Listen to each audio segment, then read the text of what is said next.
ओम ओम ओम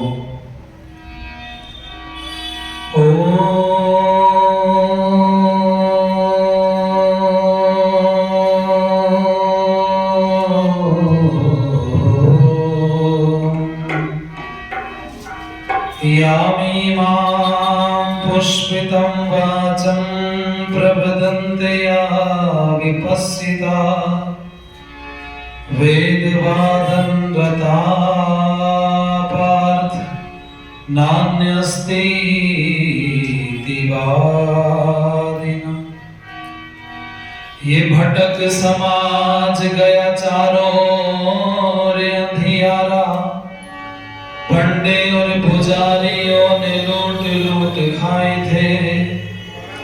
कन्या ना पढ़ाई जाए, विधवा ना ब्याहाई जाए, लिए वेद हाथ स्वामी दयानंद आए थे। ऐसे ही बढ़ता रहा यदि पाप भू पर, तो धर्म के मतंग की पतंग बन जाएगी। उल्टेगी ऐसी इस भारत की तातरी, निंदनीय सुरभि तो रंग बन जाएगी। राम अभय राम दया से जो हंस हर्ष बचे, वही हिंदू जाति अब तक बन जाएगी। पावन सुरम्य शांति युक्त भूमि भारत की, देख लेना एक दिन जग बन जाएगी। देख लेना एक दिन जग बन जाएगी। हम स्वामी के सदा नाम लिए जाते हैं, जहां को वेद का पैगाम दिए जाते हैं। जहां को वेद का पैगाम दिए जाते हैं। जहां को वेद का पैगाम दिए जाते हैं। स्वामी के सदा नाम लिए जाते हैं। स्वामी के सदा नाम लिए जाते हैं। जहां को वेद का पैगाम दिए जाते हैं। जहां को वेद का पैगाम दिए जाते हैं। जहां को वेद का पैगाम दिए। चला घर छोड़कर अज्ञान से लड़ने को जानी। चला घर छोड़कर अज्ञान से लड़ने को जानी। परेशान थे पिता और माँ की भी आंखों में पानी। परेशान थे पिता और माँ की भी आंखों में पानी। नई नई जानने की नित नई मंजिल में पानी। नई नई जानने की नित नई मंजिल में। कभी मुड़कर नहीं देखी जन्मभूमि की निशानी। आज कुछ संत घर विश्राम किए जाते हैं। आज कुछ संत घर विश्राम किए जाते हैं। आज कुछ संत घर विश्राम किए जाते हैं। स्वामी के सदा नाम लिए जाते हैं। जहां को वेद का पैगाम दिए जाते हैं। जहां को वेद का पैगाम दिए जाते हैं। जहां को वेद का पैगाम दिए। मूल नक्षत्र में भी कोई मूल के जैसा न देखा। मूल नक्षत्र में भी कोई मूल के जैसा न देखा। अगर देखा दयानंद जैसा था वैसा न देखा। अगर देखा दयानंद जैसा था वैसा न देखा। धर्म और जाति पर इतना बड़ा सहला न देखा। धर्म और जाति पर इतना बड़ा सहला। चांद पर धब्बा देखा मगर उसके ऊपर कोई धब्बा न देखा। मगर कुछ सर फिर बदनाम किए जाते हैं। मगर कुछ सर फिर बदनाम किए जाते हैं। मगर कुछ सर फिर बदनाम किए जाते हैं। स्वामी के सदा नाम लिए जाते हैं। जहां को वेद का पैगाम दिए जाते हैं। जहां को वेद का पैगाम दिए जाते हैं। जहां को वेद का पैगाम दिए जाते हैं।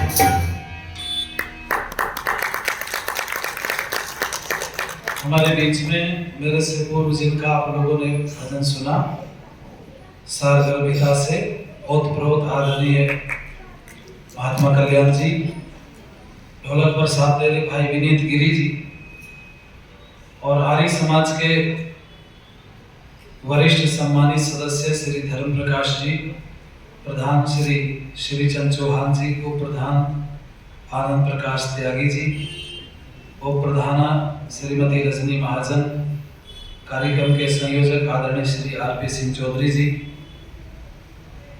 वरिष्ठ सम्मानित सदस्य श्री अनिल कुमार महाजन जी, मंत्री श्री अभिनव चौधरी जी, उप मंत्री सुबोध कुमार सैनी जी, उप मंत्राणी श्रीमती हर्षिता आर्य जी, वरिष्ठ सम्मानित सदस्य श्रीमती संतोष आर्य जी, श्री अरविंद कुमार शर्मा जी कोषाध्यक्ष, संयोजक भवन निर्माण अरुण कुमार महाजन जी, पुस्तकालय राजकुमार जी, आदरणीय राहुल कुमार जी और मेरे सम्मुख उपस्थित यहाँ देख रहा हूँ कुनकोरा से उपस्थित हुए आदरणीय श्री ऋषिपाल कसाना जी और हमारे बीच में हमारे पितृतुल्य आदरणीय श्री वीरेंद्र जी, अन्य यहाँ पर उपस्थित आर्य समाज के धर्माचार्य भाई दीपक जी, उनके सभी सहयोगी धर्माचार्य, उपस्थित धर्म प्रेमी सज्जन, पूजनी वंदनीय मातृशक्ति।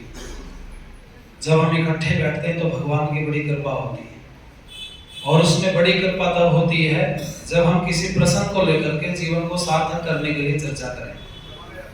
मैं पढ़ रहा था, मुझे पम्फलेट जब आपका मिला तो ये 3 विषय आपके तीनों सत्र के अलग अलग हैं। वर्तमान काल में महर्षि दयानंद सरस्वती के सिद्धांतों की प्रासंगिकता, इस विषय को मैं प्रयास करूं आपके बीच में रखने का, क्योंकि मेरे को 2 जिम्मेवारी दी है। आप मुझे भजन भी सुनाने हैं और इस विषय से संबंधित सुनाने हैं, तो आप लोग थोड़ा सा सहयोग देंगे, ध्यान देंगे तो मुझे लगता है मैं प्रयास करूंगा कि आपकी समझ में पूरी बात आ जाए। ऋषि दयानंद सरस्वती जी को लेकर के मैंने एक लेख पढ़ा बहुत वर्ष पहले, वो इंग्लिश में पुस्तक थी। स्वामी दयानंद सरस्वती जी के विषय में जो महापुरुषों ने लेख लिखे उसके अंदर थी। चंडीगढ़ में कोई लगभग 13-14 वर्ष पुरानी बात है, किसी कार्यक्रम में गया तो किसी व्यक्ति ने मुझे पकड़ा है। उस पुस्तक में मैंने पढ़ा, सूर्यकांत त्रिपाठी निराला ने स्वामी दयानंद के विषय में एक लेख लिखा था। उनसे पूछा कि तुम दयानंद का सम्मान क्यों करते हो, तो सूर्यकांत त्रिपाठी निराला ने स्वामी दयानंद की विशेषताएं गिनवाई। वो कहते हैं स्वामी दयानंद ब्रह्मचारी था, मैं इसलिए उसका सम्मान नहीं करता। स्वामी दयानंद ने स्त्री को पैर की जूती से सर का ताज बनाया, मैं इसलिए भी दयानंद का सम्मान नहीं करता। उस दयानंद ने गुलाम भारत को आजाद कराया, मैं इसलिए भी दयानंद का सम्मान नहीं करता। उस दयानंद सरस्वती ने गुजराती होते हुए हिंदी का प्रचार प्रसार किया, इसलिए भी दयानंद का सम्मान नहीं करता। उस दयानंद सरस्वती ने पाखंड पर कुठाराघात किया, मैं इसलिए भी दयानंद का सम्मान नहीं करता। उस दयानंद सरस्वती ने नीचे वाले दबे कुचले लोगों को ऊपर वाली उनकी व्यवस्थाओं को कुचल करके वर्ण व्यवस्था जैसी चीजों को हमारे बीच में प्रचारित करने का प्रयास किया, इसलिए भी दयानंद का सम्मान नहीं करता। सारी चीजें गिनवाने के बाद सूर्यकांत त्रिपाठी निराला कहते हैं, तुम्हें लगता हो मैं दयानंद का सम्मान इसलिए करता हूं, मैं इसलिए दयानंद का सम्मान नहीं करता। तो लोगों ने पूछा फिर क्यों करते हो, तो उन्होंने कहा ये कोई बड़ी बात नहीं है। पाखंड पर कुठाराघात दयानंद से पहले बहुत लोगों ने किया और मैंने इस चीज को पढ़ा है। आप अगर संत रविदास को पढ़ेंगे तो आपको आश्चर्य होगा, भाषा बदली हो सकती है। एक तरफ आप सत्यार्थ प्रकाश पढ़ो, एक तरफ रविदास रामायण पढ़ो। जो प्रसंग रविदास जी ने रामायण के अंदर अपने उठाए हैं वो दयानंद सरस्वती के सत्यार्थ प्रकाश से बिल्कुल मिलते हुए हैं। मेरा एक लेक्चर है, लाखों लोगों ने देखा, क्योंकि 2-3 चैनल हमारे बंद हो चुके ऑलरेडी कोरोना काल से पहले, तो उसमें लाखों लोग के पास एक प्रवचन मेरा गया था और लेक्चर ये था कि दयानंद के पास जो तर्क आया कहां से। लोग कहते गुरु बिरजानंद जी से आया, पर गुरु बिरजानंद जी के पास भी तो कहीं से आया होगा। भाई आप लोगों को अगर आर्य समाज की बात ना बताई जाती तो क्या आप आर्य समाज ही हो सकते थे? कोई मतलब ही नहीं था। तो कोई बात, कोई बीज हमारे पास तक पहुंचा है तो बीज को किसी ने सुरक्षित रखा होगा, और वो सुरक्षित रखने वाले कौन लोग थे? तो आपको आश्चर्य होगा, स्वामी दयानंद से पहले बिरजानंद, उनसे पहले ओमानंद, पूर्णानंद, संपूर्णानंद, ये कड़ी मिलती है पढ़ने के लिए जब हम पढ़ते हैं। पर इनसे भी पीछे अगर आप जाते हैं 15वीं शताब्दी के अंदर एक संत हुआ जिसको संत रविदास बोलते हैं। स्वामी दयानंद सरस्वती भी जन्मना जायते शूद्रः कर्मद्विज उच्यते, ऐसे करके उन्होंने इस बात का समर्थन किया और आप रविदास जी को पढ़ो। रविदास जी कहते हैं ऊंचे कुल के कारणे ब्राह्मण कोई ना होए, जो जाने ब्रह्म आत्मा सोई ब्राह्मण होए। बोलो एक ही बात है कि अलग है? स्वामी दयानंद सरस्वती जी की सारी बातों को बहुत पहले से उस बीज को सुरक्षित रखा। तो सूर्यकांत त्रिपाठी निराला कहते हैं सब काम तो दुनिया के बहुत लोगों ने किए, जो दयानंद ने ये वाले किए। महिलाओं के लिए भी आवाज चाहे दबी दबी उठी पर उठी, पर एक काम दयानंद का सबसे अलग है। बोले क्या? तो उन्होंने प्रश्न पूछा मुसलमानों का मजहबी किताब क्या है? तो उन्होंने कहा कुरान शरीफ। बोले ईसाइयों का? बोले होली बाइबल। तो बोले अगर बाइबल को हटा दिया जाए तो बोले क्रिश्चियनिटी समाप्त हो जाएगी। बोला अगर कुरान को हटा दिया जाए तो इस्लाम समाप्त हो जाएगा। तो उन्होंने पूछा अब तुम बताओ तुम्हारा धार्मिक पुस्तक क्या है? तो लोगों ने कहा हमारा धार्मिक पुस्तक है वेद। तो उन्होंने कहा अगर वेद हट गया तो? बोले वैदिक, हिंदू, सनातन जितने भी अपने आप को बोलते हैं ना, ये सब समाप्त हो जाएंगे। तो सूर्यकांत त्रिपाठी निराला ने एक मोटा हेडिंग डाल करके लिखा, चूंकि दयानंद ने वेदों की प्रतिष्ठा के लिए अपनी प्रतिष्ठा दांव पर लगा दी और वेदों को बचा लिया, वेद बचे तो वैदिक बचा, वैदिक बचे तो हम बचे, इसलिए दयानंद का सबसे बड़ा काम यह है कि उसने वेद को बचाया। और मैं आप सबसे कहूंगा ये काम स्वामी दयानंद का सबसे भिन्न है। अगर वेद बचा तो ये बहुत सारी चीजें आज संसार के अंदर जो चल रही है ना, चाहे वो आविष्कार हो, आपने देखा होगा सोमनाथ जी ने जो इसरो के अध्यक्ष थे उन्होंने पिछले दिनों क्या व्याख्या की, उन्होंने कहा अगर वेद नहीं होते तो हम भी संभव नहीं था कि चांद पर हम लोग पहुंच सकते। कितनी बातों को मैं आज आपके बीच में रख सकता हूं, पर समय के रहते मैं आपके प्रश्न को जरूर छेड़ने का प्रयास करूंगा कि आप जुड़िएगा कि आज प्रासंगिकता क्या, आवश्यकता क्या है दयानंद सरस्वती की आज इस माहौल में। ये लाइनें सुनिए आप लोगों को अच्छा लगेगा। बुजुर्गों का गौरव अरे लुटा जा रहा है, उठो सोते सोते बहुत देर गुजरी, संभलने के दिन है संभलना पड़ेगा, वक्त खोते खोते बहुत देर गुजरी, बुजुर्गों का लुटा जा रहा है, सोते सोते बहुत देर गुजरी, सोते सोते बहुत दिन बजाई कन्हैया की बंशी, बहुत दिन बजाई कन्हैया की बंशी, मगर अब सुदर्शन उठाना पड़ेगा, शिव जी के डमरू वे बम बम को छोड़ो, त्रिशूल कर में सजाना पड़ेगा, लगा करके डुबकी, लगा करके डुबकी, लगा करके डुबकी, बहुत गंगा जल में पाप धोते धोते बहुत देर गुजरी, संभलने के दिन है संभलना पड़ेगा, वक्त खोते खोते बहुत देर गुजरी, बुजुर्गों का गौरव लुटा जा रहा है, वो सोते सोते बहुत देर गुजरी, वो सोते सोते विदेशी विधर्मी लगे ताक में है, विदेशी विधर्मी लगे ताक में है, मिटाने को बैठे ये हस्ती तुम्हारी, प्रबल संगठन की अब तो जरूरत बढ़े आ रहे हैं आक्रमणकारी, घृणा द्वेष भेद भाव, घृणा द्वेष भेद भाव, घृणा द्वेष भेद भाव, और आलस में बीच बोते बोते बहुत देर गुजरी, संभलने के दिन है संभलना पड़ेगा, वक्त खोते खोते बहुत देर गुजरी, वक्त खोते खोते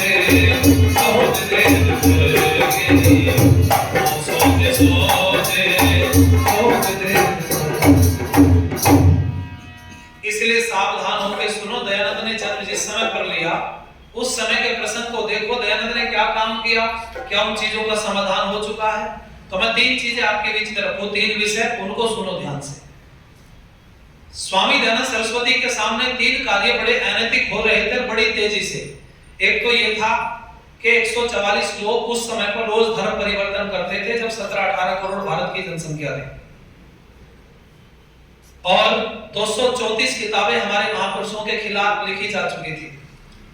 25,000 कन्याएं प्रतिवर्ष ईसाई या मुसलमानों के घरों में जा रही थी सनातनियों की। स्वामी दयानंद सरस्वती जी ने काम किया, सत्याप्रकाश लिखा, उसके पीछे लिखने के भी 2 भाग हैं, 2 कारण रहे। पहला तो ये कि जो धर्मांतरण कर रहे थे हमारे लोग, धर्म परिवर्तन करके संप्रदाय को अपना रहे थे, स्वामी जी ने स्टडी की और पता चला कि इन लोगों को धर्म की जानकारी नहीं। फिर उन्होंने खोजा क्या कोई ऐसा पुस्तक हमारे पास उपलब्ध है कि जो लोगों के हाथ में पकड़ा दिया जाए कि धार्मिक पुस्तक है, इसको पढ़ लो और पढ़ने के बाद तुम्हें पता चलेगा कि क्या क्या करना चाहिए, क्या नहीं करना चाहिए। क्योंकि बड़ी चतुराई से इस्लाम के अंदर एक कुरान शरीफ ग्रंथ आया जिसको पढ़ करके वो लोग उनके मौलाना बोलते रहे कि जैसे जैसे कुरान में लिखा वैसे वैसे करो, वो लोग करते हैं।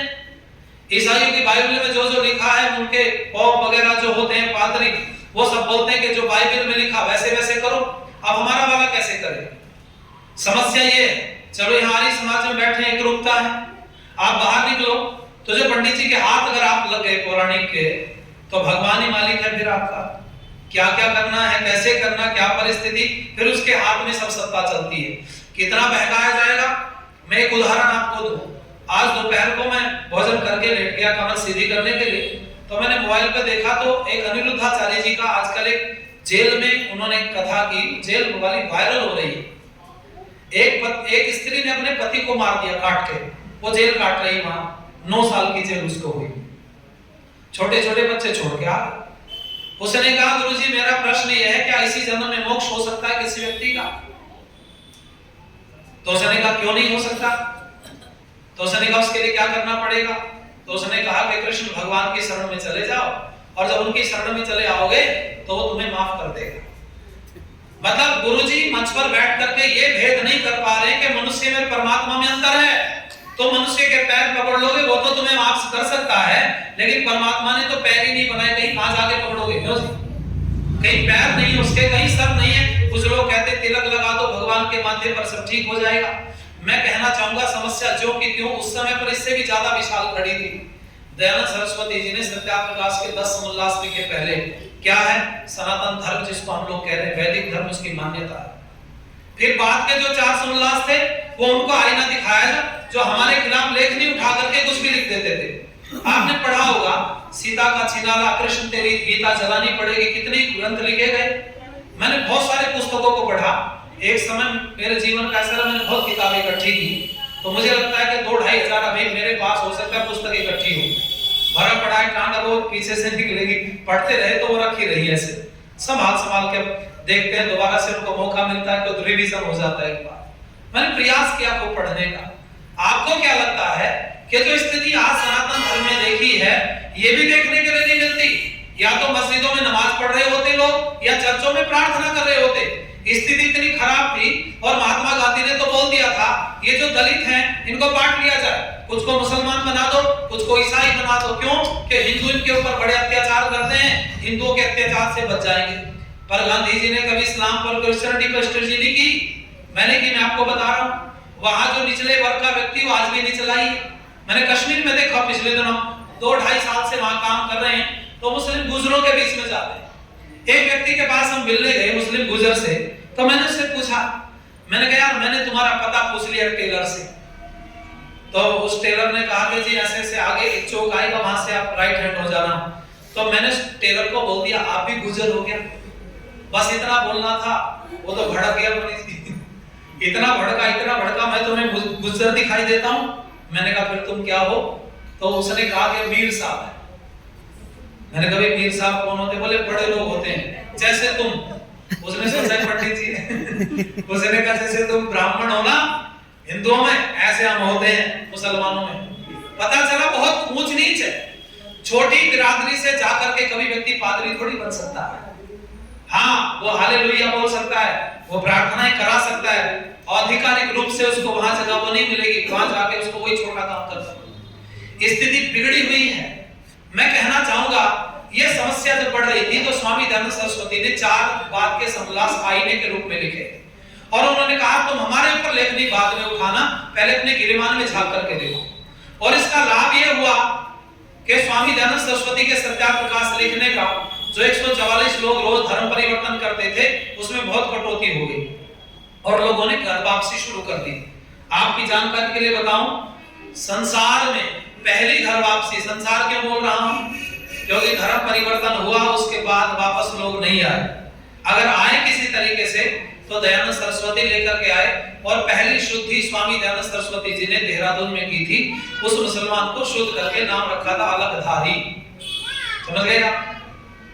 वहां से शुरुआत हुई, धर्म परिवर्तन रुका, हमारे खिलाफ लेखनी चलती थी वो लेखनी रुक गई। स्वामी दयानंद सरस्वती जी ने काम करना शुरू किया, फिर महिलाओं के उत्थान के लिए काम किया और वो कर्णवास की भूमि में सबसे पहले स्वामी दयानंद ने गायत्री मंत्र हंसा देवी को लिख करके दिया। ठाकुरनी थी, 5 गांव की मालकिन थी और उसको देकर के कहा बाकी का जीवन गायत्री मंत्र का जाप करते हुए व्यतीत कर दो। मैं दयानंद सरस्वती आज कर्णवास की भूमि पर खड़े होकर संकल्प लेता हूं, जब तक शरीर के अंदर रक्त का अंतिम कतरा शेष बचेगा मैं दयानंद सरस्वती महिलाओं के उत्थान के लिए भी काम करूंगा। और किया उन्होंने काम। आज जो महिला दबी कुचली से ऊपर चली गई, उठ गई है। आप सोचो भारत के अंदर मीरा कुमार स्पीकर बन गई। मीरा कुमार के विषय में आपको शायद जानकारी हो, वो इतने बड़े पद पर रही हैं। मैं इस बात को क्षमा मांगते हुए बोल रहा हूं क्योंकि कई बार शब्दों का गलत अर्थ ले लिया जाता है। आपको पता हो नीचे छोटी बिरादरी से आती है मीरा कुमार, वो छोटी बिरादरी से, जिसको लोग साथ में बैठाना पसंद नहीं करते, वो भारत की स्पीकर की कुर्सी पर बैठी है। ऐसे प्रतिभा सिंह पाटिल राष्ट्रपति बनी, अभी द्रौपदी मुर्मू जी माननीय राष्ट्रपति हैं। आप देखो इंदिरा गांधी जी प्रधानमंत्री बनी, ये सब दयानंद सरस्वती की कृपा थी। स्वामी दयानंद सरस्वती की वजह से ये सब समाज सुधार हुआ। पर मैं आपसे कहूंगा जरा ध्यान दीजिएगा, हम लोग दयानंद सरस्वती की उन चीजों को याद करें। लाइनें में आपको परोस रहा हूं, आनंद लीजिएगा जरा। दयानंद उपकारी के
आनंद के हम, मृत जाति में जिसने भरा दम, खैरनी उस दयानंद के हम, मृत जाति में जिसने भरा दम, आया बन करके तारणहारा, आज विद्यार्थी उसे ही का है सितम, वेदों वाला कह करके, वेदों वाला कह करके हम उसको याद कर लेंगे, न भूलेंगे एहसान, न भूलेंगे, न भूलेंगे एहसान, न भूलेंगे, दयानंद उपकारिके, दयानंद उपकारिके एहसान नहीं भूलेंगे, न भूलेंगे एहसान, न भूलेंगे, न भूलेंगे एहसान, न भूलेंगे, न भूलेंगे एहसान, न भूलेंगे। इसलिए ये जो तीन काम मैं आपको बता रहा हूं, स्वामी जी ने इन तीनों विषयों पे काम किया। स्त्री को दबी कुचली से ऊपर उठा लिया। अब आप सोचो आज स्वामी दयानंद की जरूरत क्यों है? 144 लोग उस समय धर्म परिवर्तन करते थे, आज कितने करते हैं कोई गिनती नहीं हमारे पास। उस समय 234 किताबें हमारे महापुरुषों के खिलाफ लिखी जा चुकी थी। आज मौलाना जर्जिस जैसे और कितने ही दुनिया भर के लोग, पादरी, सब लोग मिलकर के आज सनातन पर हमलावर हैं। आप इसका नजारा टीवी डिबेट में देख चुके हैं। जब हमारे सनातन की तरफ से कोई पक्ष रखने के लिए बैठता है तो पूरे माथे पर चंदन लगा करके मोटी मोटी माला डाल के बस प्रभाव डालना चाहता है, दूसरे के ऊपर जबरदस्ती प्रभाव डालना चाहता है, कपड़ों से, माला से, चंदन से, इन चीजों से, या एकाध संस्कृत का वाक्य बोल करके। उनको तर्क की कोई जानकारी नहीं। और मैं आपको बताऊं, पिछले दिनों हम केवल बोलते नहीं, इन सब विषयों में हमने जमीनी स्तर पर काम भी किया। जब हिंदू राष्ट्र की बात की बागेश्वर धाम सरकार ने, धीरेन्द्र कृष्ण शास्त्री ने, तो हमने उनको लिख करके एक लेटर दिया। हमने कहा तुम हिंदू राष्ट्र की बात करोगे तो थोड़े दिन बाद में तुम्हें माफी मांगनी पड़ेगी, क्योंकि हिंदू शब्द हमारा नहीं है, ये दूसरों ने दिया और आप इस भजन को जबरदस्ती ढो रहे हो। भजन क्यों ढो रहे हैं? क्योंकि दूसरे का दिया हुआ है ना, तुम्हारे अंदर से थोड़ी उपजा है। और थोड़े दिन बाद ऐसा भी हो सकता है कभी डिबेट में बैठ करके तुम सिद्ध ही ना कर पाओ कि हिंदू शब्द हमारा है। इसलिए मैं अगला फैक्स भेज रहा हूं।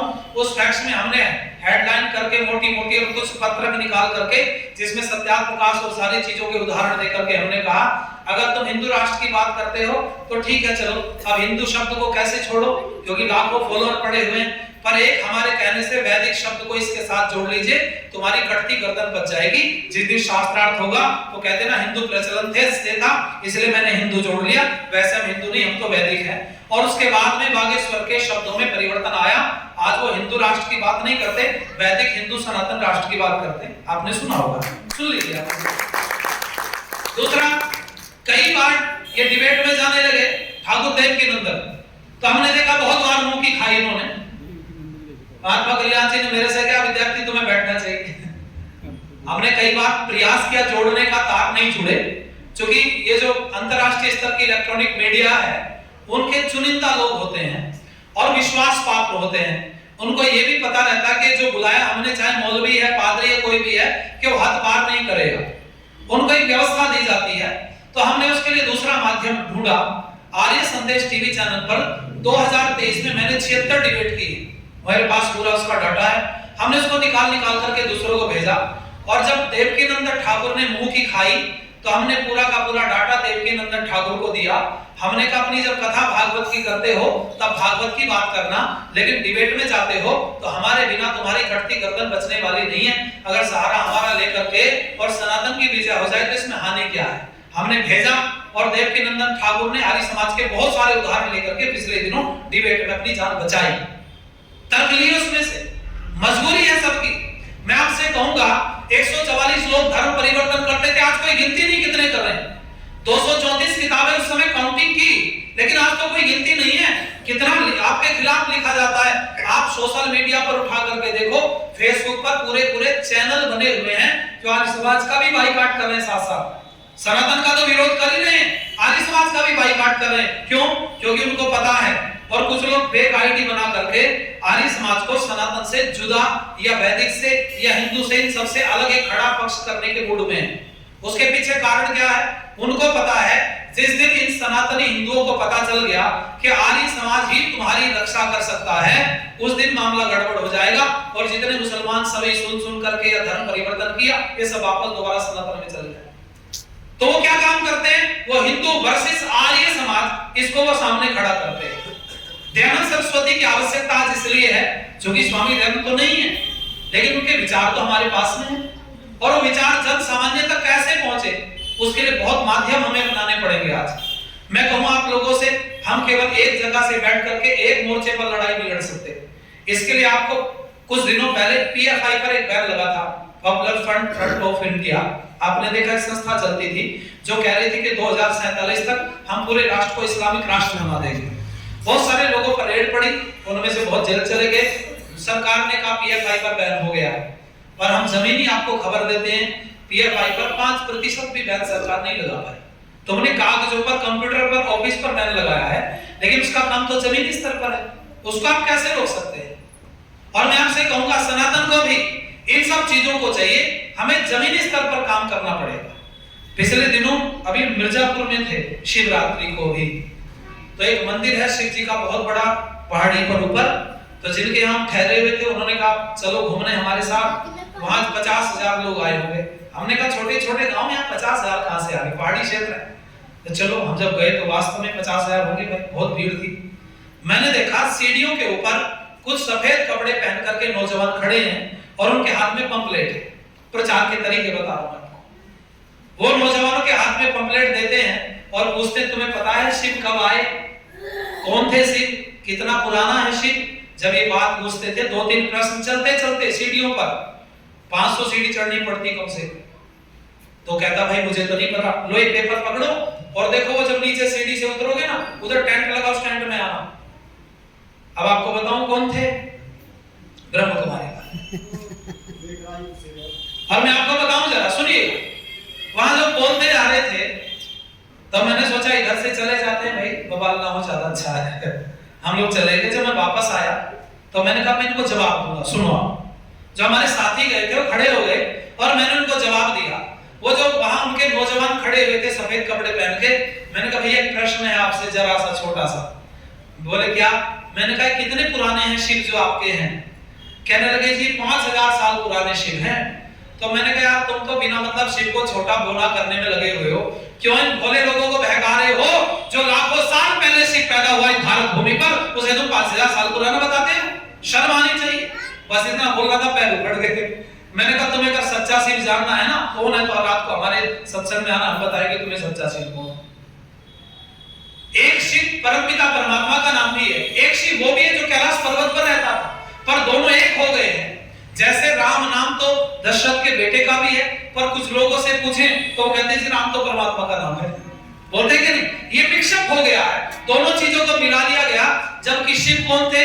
जो कैलाश पर्वत पर एक राजा हुए जिनका नाम था अग्निस्वाद, उनकी पत्नी का नाम था सुरभि, इनकी संतान थे शिव, कैलाश पर्वत पर रहते थे। इस विषय को हमने रखा। हालांकि प्रसन्न बस मैं आपको बता रहा हूं कि लोग प्रचार करते हैं, दुष्प्रचार करने के बहुत बढ़िया तरीके लोगों के पास है, पर प्रचार करने के माध्यम भी हमारे पास होने चाहिए।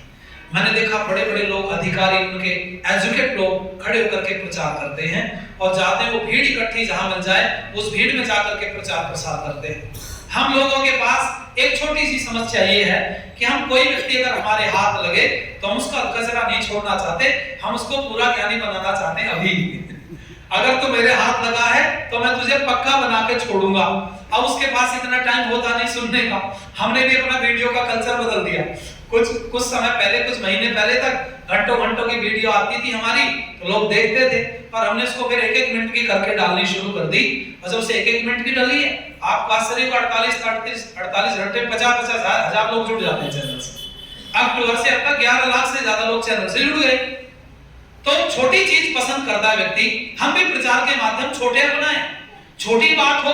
और मैंने उसके लिए कई तरीके निकाले। आप विवाह आदि में जाते हो ना, तो एक कार्यक्रम है मेरा, स्वामी दयानंद सरस्वती की विचारधारा को प्रचारित करने के लिए 0 बजट कार्यक्रम एक मेरे पास है।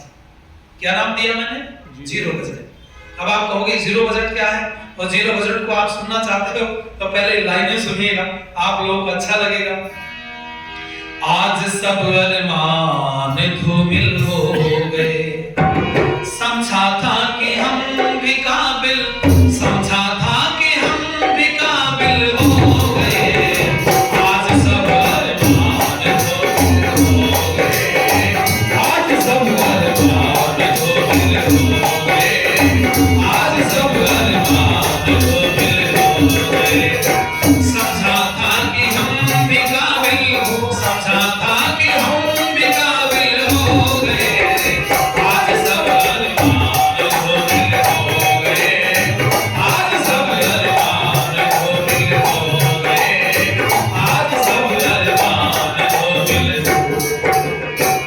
असली चेहरों को छुपा कर फरिश्तों में, असली चेहरों को छुपा कर फरिश्तों में, असली चेहरों को छुपा कर फरिश्तों में, असली चेहरों को छुपा कर फरिश्तों में, आज कुछ शैतान शामिल हो गए, आज कुछ शैतान शामिल हो गए, आज कुछ शैतान शामिल।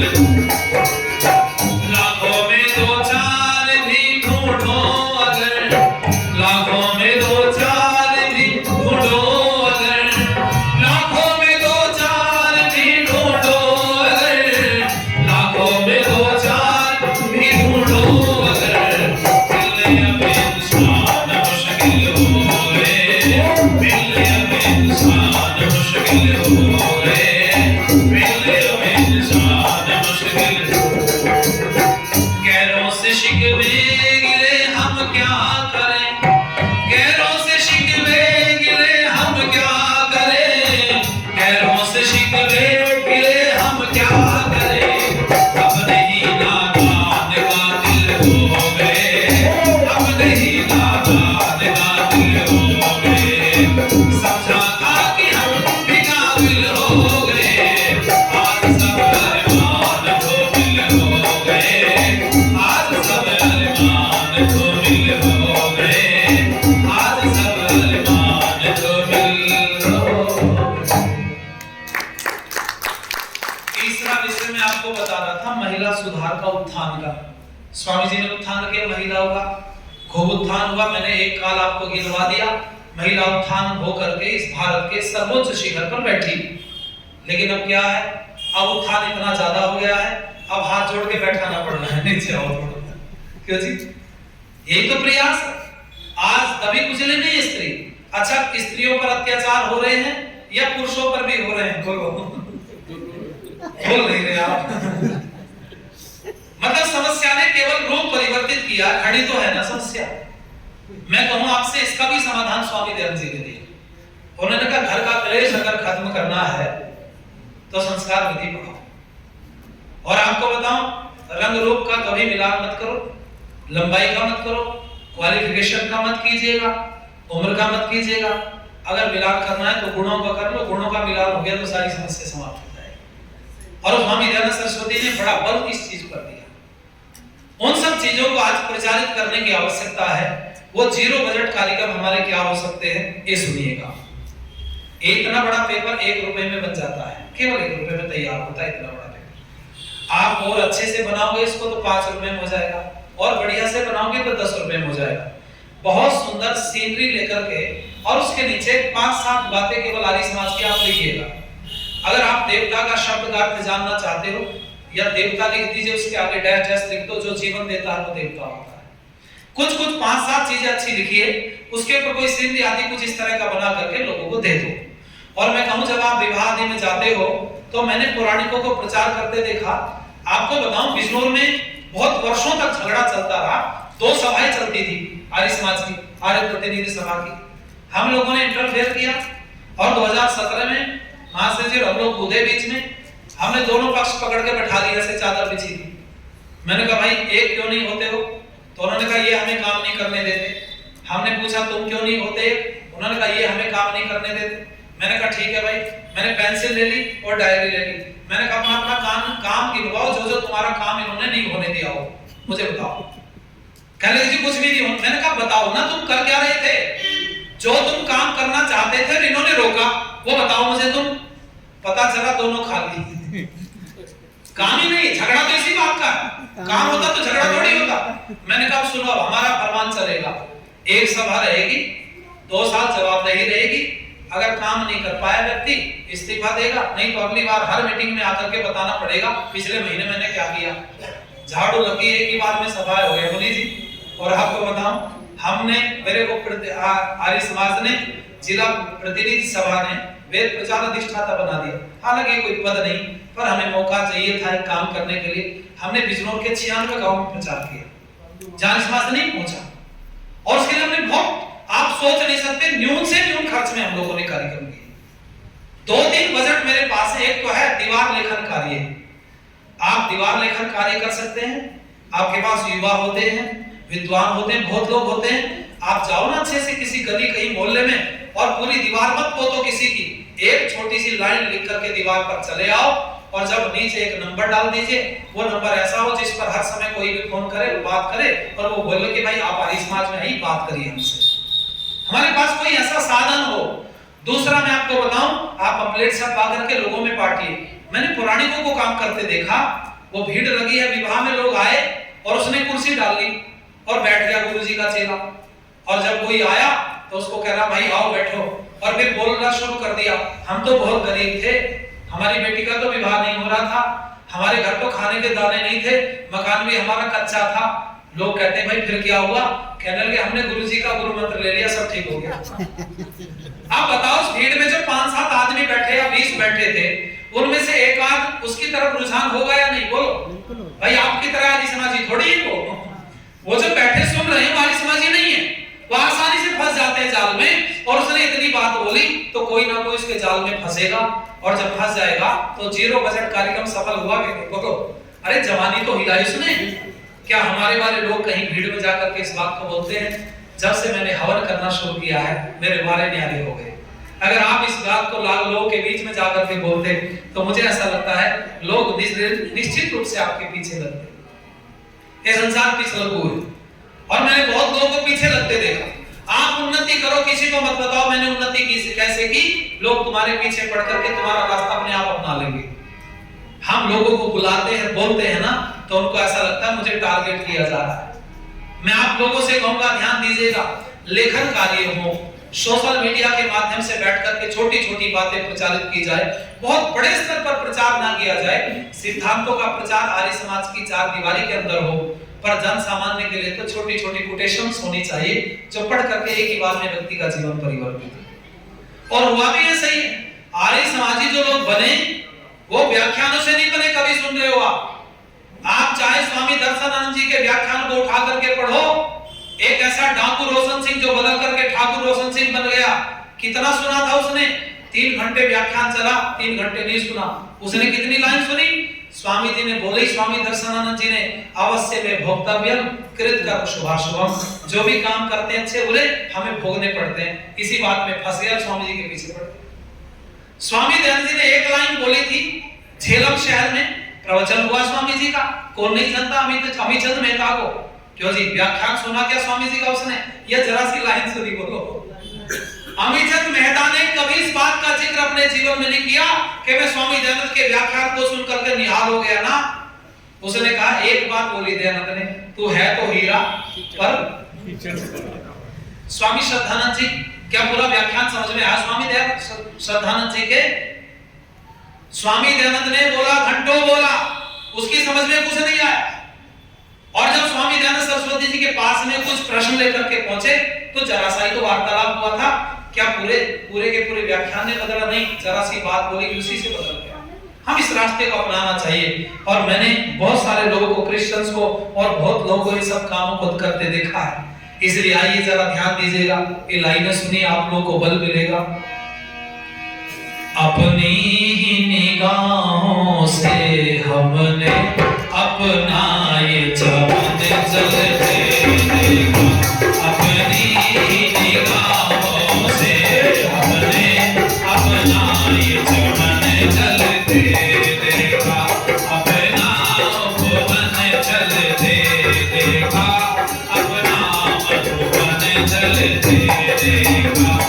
अपनी निगाहों से हमने अपना ये चमन जलते।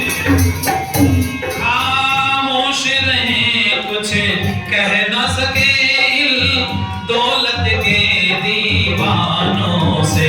खामोश रहे कुछ कह न सके दौलत के दीवानों से। दुल्हन की भीगी पलकों से, दुल्हन की भीगी पलकों से दुल्हन का बदन जलते रहेगा। अपनी निगाहों से हमने अपना ये चमन। बस्तियां जलाने वालों को कोई दोष न दे तो अच्छा है। बस्तियां जलाने वालों को कोई दोष न दे तो अच्छा है। घर के ही चिरागों से हमने, घर के ही चिरागों से हमने ये घर आंगन जलते रहेगा। अपनी निगाहों से हमने अपना ये चमन जलते रहेगा। अपना पवन जलते रहेगा, अपना मधुबन। तुमने तो रईसों की लाशें फूलों से लदी देखी होंगी। तुमने तो रईसों की लाशें फूलों से लदी देखी होंगी। बेमोल ने अपनी आँखों से, बेमोल ने अपनी आँखों से लाशों को लगन जलते रहेगा।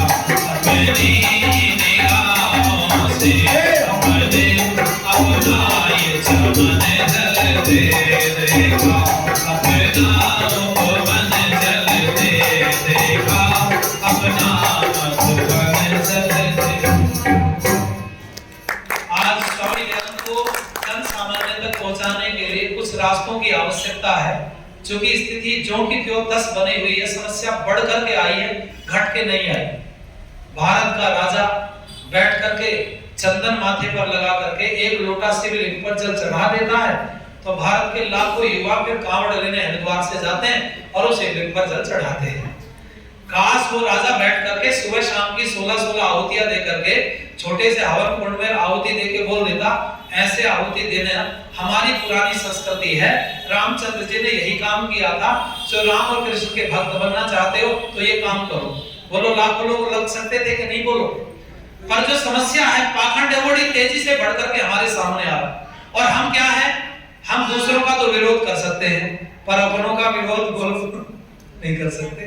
वो लोग कहते हैं ना, कुल्हाड़ी से पूछा कि तू, कुल्हाड़ी से पूछा कि भाई तू हमें काट रही है, तुझे कितने पेड़ तूने काट दिए? तो कुल्हाड़ी ने कहा भाई मैं थोड़ी काट रही। बोले मेरे पीछे तो कोई और है जिसने पीठ में दसा रखा है लकड़ी का, ये तुम्हारी बिरादरी का है जो पीछे बैठा हुआ कटवा रहा है। तो हम हमारे वाले लोगों का विरोध नहीं कर सकते तो क्या करें? फिर समझा सकते हैं। कैसे समझा सकते हैं? एक नया तरीका आपको बता रहा हूं समझाने का, आप भी सुन लीजिए। लोग कहते हैं आर्य समाज मूर्ति पूजा का खंडन करता है। ठीक है भाई, हमने तुम्हारी बात मान ली, पर मुझे एक बात बताओ, लोगों से पूछो कि जो मूर्तियां हैं इसको बनाया किसने? गणेश चतुर्दशी आती है, दुर्गा पूजा आता है, उस समय पर अरबों खरबों रुपए की मूर्तियां बनती हैं। प्रश्न पूछो भाई मूर्तियों को किसने बनाया? तो लोग कहते हैं आर्य समाजियों ने बनाया कि दूसरों ने? बोले दूसरों ने बनाया। ठीक है भाई, इन मूर्तियों को खरीद के कौन लाए? आर्य समाजी या दूसरे? दूसरे लेकर के आए। अच्छा, 9 दिन तक पूजा आर्य समाजियों ने की, मूर्तियों की या दूसरों ने? बोलो जी। दूसरों ने की ना। अच्छा, 10वें दिन ले जाकर के विसर्जन के नाम पर नदी नाले तालाब जोड़ गटर में फेंक दिया। आर्य समाजियों ने? दूसरों ने? बोलो दूसरों ने। अब सुनो जरा, न्याय देखो दुनिया का। मूर्ति बनाई दूसरों ने, खरीद के लाए दूसरे, पूजा दूसरों ने, और नदी नाले तालाब जोड़ गटर में फेंक दी दूसरों ने, और दोष किस पे लगा दिया? बोलो आर्य समाज हम तो इस बीच में है ही नहीं कहीं। भाई हमने तो ये काम किया ही नहीं है। अच्छा एक बात बताओ, खरीद करके पूछ करके तोड़ना ज्यादा अच्छा है या खरीदी ही ना जाए तो ज्यादा अच्छा? बोलो जरा। तो उनको बोलना भैया हम ये पाप नहीं कर सकते, हम तो वो वाले हैं जहां तुम बाद में आते हो। पहले लाए, खरीदा, पूजा, फिर फेंक के खाली हाथ ही तो आए, तो हम तो पहले खाली हाथ खड़े तुम्हारे साथ में। कम से कम पाप से तो बच गए। वो लोग कहें तो उनको उत्तर दो, जितना खरबों रुपया तुम मूर्ति बनवाने में खर्च कराते हो, अगर तुम खरीदनी बंद कर दोगे तो कमर किसकी टूटेगी? सनातनियों की नहीं टूटेगी, कमर टूटेगी आतंकवाद की। मूर्तियां बना कौन रहा है? आप सोचो तो सही, वही सारे लोग बैठ करके मूर्तियां बनाते हैं और हमारे वाले खरीद करके लाते हैं। मैं कहूं आप लोगों से, हमारे भाइयों को समझाओ, ना हम मूर्ति बनाते, ना खरीदते, ना तोड़ते। ये तो तुम इस काम को करते हो, इसका तुम्हें पाप लग रहा है, इसलिए धर्म घट रहा है। अगर तुम इस पाप को पुण्य में बदलना चाहते हो तो हमारे पास एक योजना है, जो अरबों खरबों रुपए की तुम मूर्तियां खरीद करके लाते हो, उन मूर्तियों को खरीदना बंद करो, बल्कि उन्हीं त्योहारों पर अपने धर्म के गरीब लोगों के बीच में जाकर के त्योहार मनाना शुरू कर दो। धर्म परिवर्तन हो जाएगा। पर गरीबों में जाते कहां हैं? हमने कई वर्षों से एक चीज निकाली है, हमने एक तरीका निकाला। होली और दिवाली आती है, हम अपने घर में नहीं मनाते। अभी भी 25 तारीख को हमारे यहाँ काफी भीड़ होती है। मुझे लगता है 5-7 गांव से जो सम्मानित लोग हैं वो हमारे यहाँ आते घेर में, और वो फोन आने शुरू हो गए कि 25 तारीख को कितने बजे हवन होगा। जब रंग खेला जाता है तो ठीक 7 बजे हवन शुरू हो जाएगा, 9 बजे प्रोग्राम खत्म हो जाएगा। मुश्किल से मुश्किल 35 मिनट हवन चलता है, बहुत ज्यादा लंबा नहीं खींचते हम। 35 मिनट के बाद में जो आते हैं सज्जन, वो अपनी अपनी बात रखते हैं और लोगों के बीच में क्या काम कैसे करना चाहिए। हमारे गांव में रविवार का सत्संग चल रहा है, रविवार में हवन होता है। आपको पता है कितनी संख्या गांव में? 60 से 70 लोग इकट्ठे होते हैं हर रविवार। और गांव में चल रहा था, अब पास के गांव में भी चला गया। उन्होंने कहा जी हमसे क्या दुश्मनी, हमारे यहाँ भी करना शुरू कर दो। तो पास में झाल गांव लगा, वहां भी शुरू हो गया।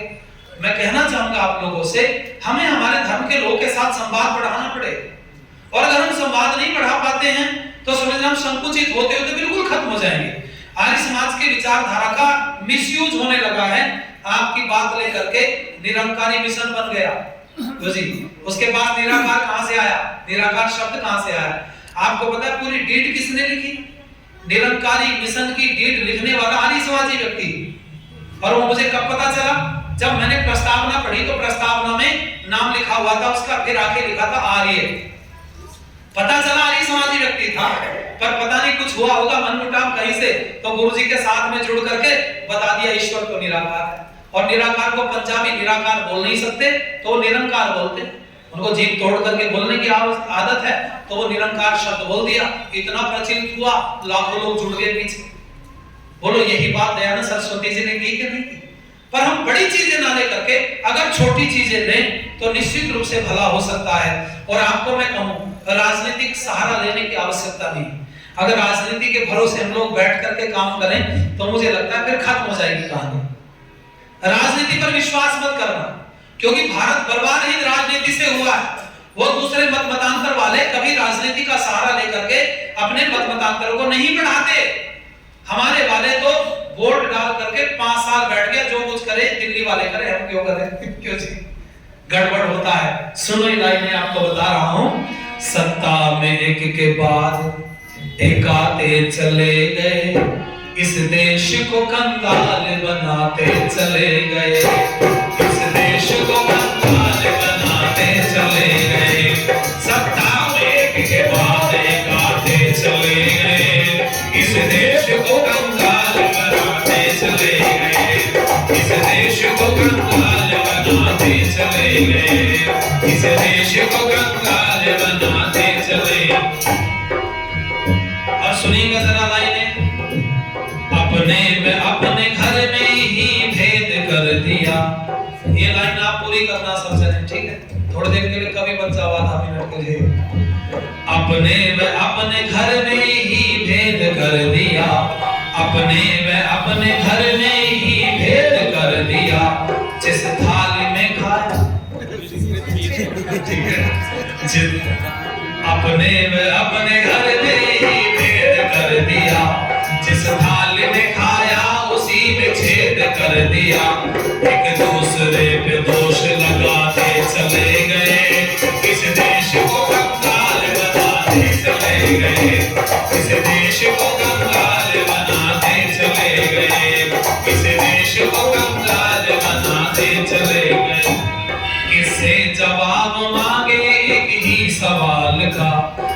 से जवाब मांगे एक ही सवाल का, है कौन जिम्मेदार इस भारत के हाल का, है कौन जिम्मेदार इस भारत के हाल का।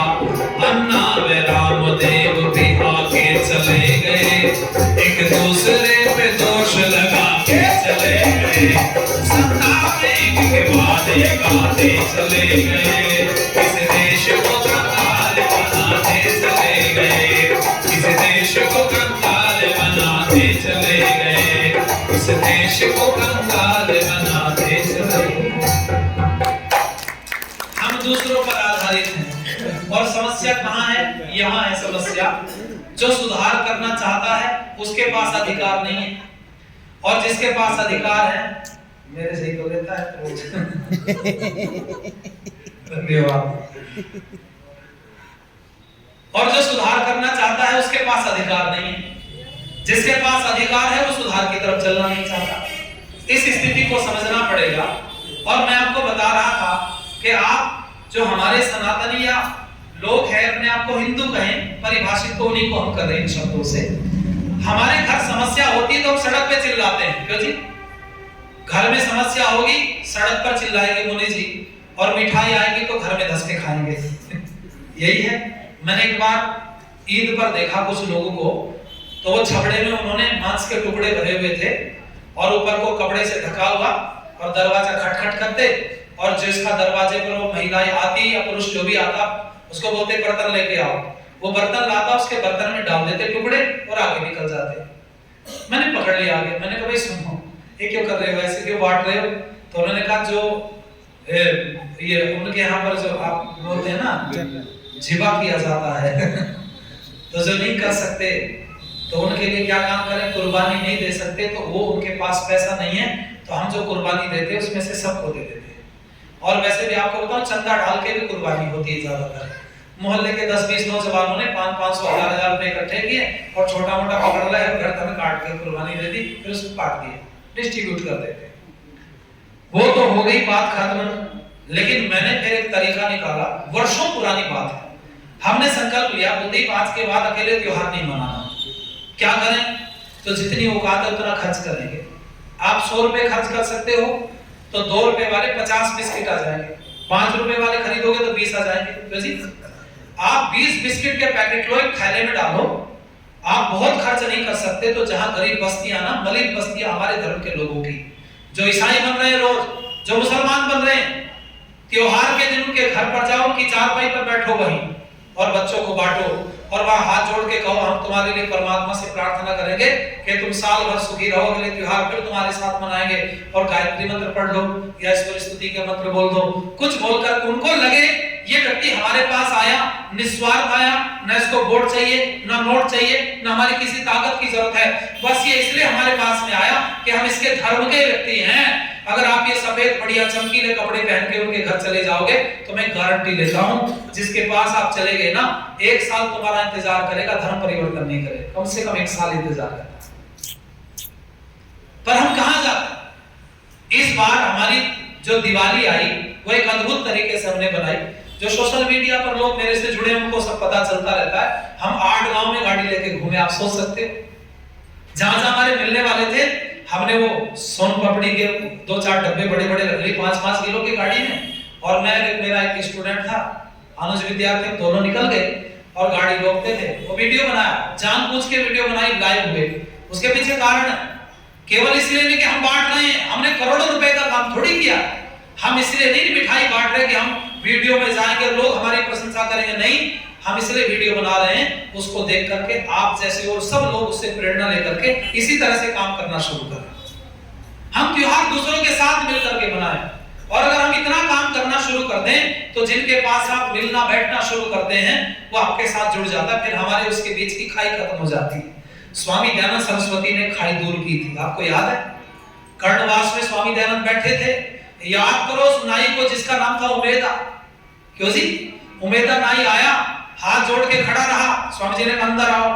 कहने लगा स्वामी जी मैं छोटा व्यक्ति हूँ। स्वामी जी ने कहा लंबाई तो खूब है तुम्हारी। बोला नहीं, छोटी बिरादरी का हूँ। स्वामी जी ने कहा क्यों, आंख नाक हाथ पैर दूसरों के ज्यादा है? बोले नहीं, बराबर ही है। बोले जब आंख नाक कान हाथ पैर सबके बराबर हैं, लंबाई चौड़ाई बराबर है, तो सब बराबर है। कहने लगा स्वामी जी मेरी इच्छा है, मेरी पत्नी ने मेरे से कहा पूछ के आना ऐसे सन्यासी को जो समाज का भला करने में लगा है, हमारे घर की रोटी खा लेंगे क्या? उन्होंने कहा ठीक है। उन्होंने जाकर के स्वामी जी से कहा, स्वामी जी ने कहा भाई इसमें सोचने वाली क्या बात है, अपनी पत्नी से बोल देना स्नान आदि करके साफ सफाई करके चौके चूल्हे को साफ करके भोजन बना दे, तुम भोजन ले आना, मैं भोजन कर लूंगा। लेके आए उम्मीद अगले दिन। आपने घटना बहुत बार सुनी होगी, झोपड़ी के बाहर खड़ा रहा बेचारा, यूं रोटी कपड़े में लपेट कर लाया था, ऐसे यूं हाथ में लिए हुए। स्वामी जी ने कहा अंदर चले आओ। आ गया। बाकी वालों से कहा मैं पराश्रित हूं, भोजन मेरा दूसरों के घरों से आता है, इसलिए आपको तो भोजन के लिए मैं क्यों कर कह सकता हूं, मेरा भोजन दूसरे के घर से आया है, आप भी अगर अपना भोजन लाए हो या व्यवस्था हो तो कर लीजिए, मेरा भोजन का समय हो गया, मैं भोजन कर लेता हूं। जब रोटियां खोली तो बड़े बड़े तिलकधारी बैठे थे, किसी के सर पर मोटी शिखा थी, कोई चमकीले वस्त्र पहन के बैठा था, किसी के हाथ में तलवार थी, बड़े बड़े लोग थे, कोई राजा था, कोई पंडित था, कोई विद्वान था। एक व्यक्ति बैठा बैठा प्रेशर बना रहा था, समझ लेना, हिम्मत कर रहा था बोलने की, पर बोला नहीं जा रहा था। जब स्वामी जी ने रोटी उठाई, टुकड़ा तोड़ा, कहने लगा स्वामी जी देखते नहीं रोटी नाई की रोटी है। स्वामी जी ने रोटी पकड़ के कहा नहीं नहीं गेहूं के आटे की है, नाई की नहीं गेहूं के आटे की रोटी है। स्वामी जी ने व्याख्यान दिया। स्वामी जी ने कहा नाई की रोटी बोलते हो? बोले हाँ। क्यों? ये छोटे लोग हैं। स्वामी जी ने कहा छोटे लोग हैं? बोले हाँ। अच्छा एक बात बताओ पानी पीते हो? बोले हाँ। घड़ा कौन बनाता है? पंडित जी के घर से आओगे बन के? बोला नहीं नहीं घड़ा तो छोटे लोग बनाते हैं। स्वामी जी ने कहा फिर जिस कुएं से तुम पानी निकालते हो वो कुआं किसने बनाया, बड़े लोग ने कि छोटे ने? जी छोटे ने।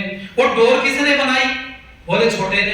बोले घर में जो बर्तन बनते हैं, जो बर्तन प्रयोग करते हो किसने बनाए? बोले छोटे आदमी ने। स्वामी जी ने कहा कपड़े पहने बैठे हो तुम? बोले हाँ। ये किसने बनाए? बोले छोटे ने। अच्छा अन्न खाते हो, अन्न कहां से आता? बोले खेत से। बोले खेत में किसने उगाया? बोले छोटे आदमी ने। स्वामी जी ने कहा खेत में अन्न उगाए छोटा आदमी, काट के लाए छोटा, फटक के लाए छोटा, धुल के लाए छोटा, पानी लाए छोटा, कुआं बनाए छोटा, बर्तन बनाए छोटा, रस्सी बनाए छोटा, और तुम पी करके खा करके केवल गंदगी करने वाले दुनिया में बड़े कैसे पैदा हो गए? बोलो तुमने खाया गंदगी की, क्योंकि इससे ज्यादा तो कुछ नहीं किया, खाया गंदगी कर दी, उस गंदगी को भी साफ किसने किया? छोटे आदमी। तो तू गंदगी करने वाला बड़ा होता है, सफाई करने वाला। स्वामी जी ने व्याख्यान दिया, सब मौन हो गए। मैं आप सबसे निवेदन करना चाहूंगा, सुनिएगा जरा ध्यान से। ऋषि दयानंद सरस्वती जी ने जमीनी स्तर पर काम किया। आज उन सब कार्यों को पुनः लोग के बीच में गिनवाने की और काम करने की आवश्यकता है।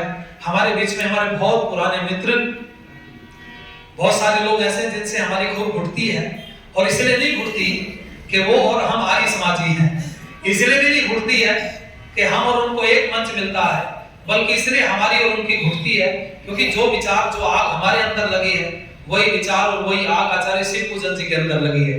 हमारी धर्म को लेकर के, संस्कृति, राष्ट्र को लेकर बहुत बार फोन पर चर्चा होती रहती है। हालांकि कार्यक्रमों में मिलना कम होता है, लेकिन वो उपस्थित हो रहे हैं। आइए बस लाइन में कुछ कह करके मैं विराम दूंगा, फिर आचार्य जी को आप लोग सुनेंगे। हमको कांटों के बदले, ये भजन मैंने उस समय लिखा था जब मैं आर्य समाजी हुआ था नया नया, और स्वामी दयानंद के जीवन चरित्र को पढ़कर के हम लोग इस तरफ आए। हमको कांटों के बदले फूलों के हार देव दयानंद का रहेगा रणीय संसार। ओ देव दयानंद का रहेगा रणीय संसार। हमको कांटों के बदले, हमको कांटों के बदले फूलों के हार देव दयानंद का रहेगा रणीय संसार। रहेगा रणीय संसार। रहेगा रणीय संसार। देव दयानंद ने स्वयं जहर पीकर हमको तो अमृत पिलाया। हो देव दयानंद ने स्वयं जहर पीकर हमको तो अमृत अमृत पिलाया। खा खा कर बैंगन सूखे, खा खा कर बैंगन सूखे, किया सबको प्यार देव दयानंद का।